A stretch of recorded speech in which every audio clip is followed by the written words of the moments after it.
Blackstone presents Promise Kept by Quan.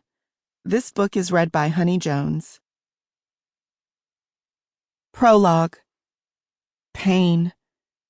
Mind-numbing pain that spread from the back of his head and over his face was the only thing that told Blackstone that he was still among the living. He slowly opened one eye and found that he had trouble opening the other. As far as he could tell, the eye wasn't swollen or damaged. It was like his brain couldn't communicate with that side of his face to send the proper signals to get his eyelid to function.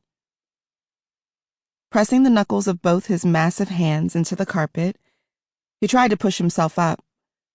More pain shot through his face as half the carpet fabric seemed to come loose in the act. The blood covering his cheeks had begun to dry and cake into a sticky mess. When he tried to sit up, the world swam, and he plunged back down.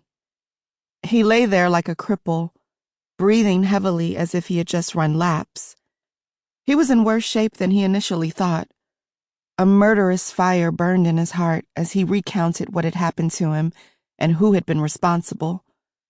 He would bring the full weight of his rank down on the head of the white girl and her little friend for crossing him.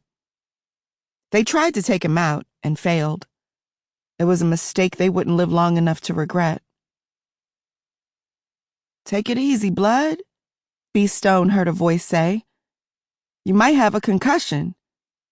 Blackstone wanted to turn his head to see who was speaking, but he didn't yet have the strength.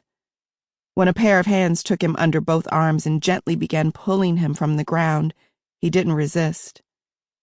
Blackstone had made it as far as a kneeling position before he motioned for whoever was helping him to stop. His head was killing him, and he felt like he might throw up if he did too much too soon. "Fuck," Blackstone huffed, kneeling in the middle of the hotel room, rocking back and forth. After a few ticks, the room stopped spinning, and he was able to turn his head slightly. Standing near him was the face of a kid he had seen around the neighborhood, but he couldn't remember his name. He was from the area, but not a part of the crew. At that moment, it didn't even matter. Blackstone was just thankful for the helping hand. "Damn, big man, you look like shit on a stick," the kid said, running his finger along the thin gold chain around his neck while he watched Blackstone curiously.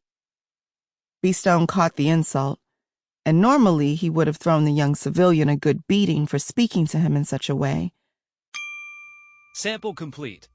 Ready to continue?